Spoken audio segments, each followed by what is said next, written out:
Video 2 on finding the angle associated with a vector. So we have a vector here, and when we use the inverse tan thing, we're going to get that angle here, the acute angle it makes with the y-axis. If it's in the, there we go, if it's in the third quadrant, the angle that we get is going to be the acute angle with the x-axis as well.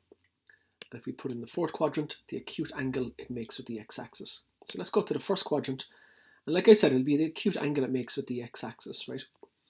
So remember, what we need to do is get the inverse tan of the j component over the I component. And here we have the components. The j component is 2, the I component is 4, that's the ratio of that is a half. Get the inverse tan of a half, and that will give you the angle there. And I'll ask you to pause the video and do it, and then I'll get you to give me those answers in a moment.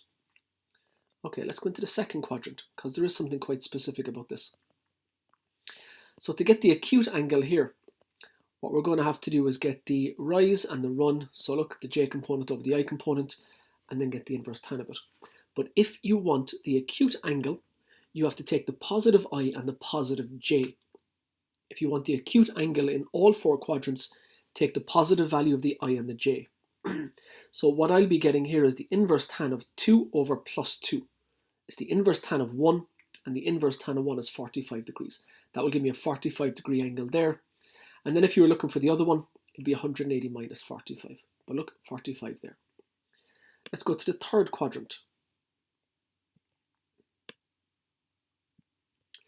Okay, so we're looking for the acute angle, and to calculate the acute angle, it'll be the inverse tan of the positive j over the positive I. So the inverse tan of 1 over 4. Pause the video, work that out in the calculator, and it'll give you the acute angle there. Right, fourth quadrant. Calculate the acute angle there.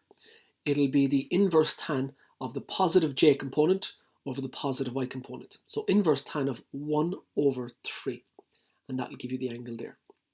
Pause the video and calculate that also.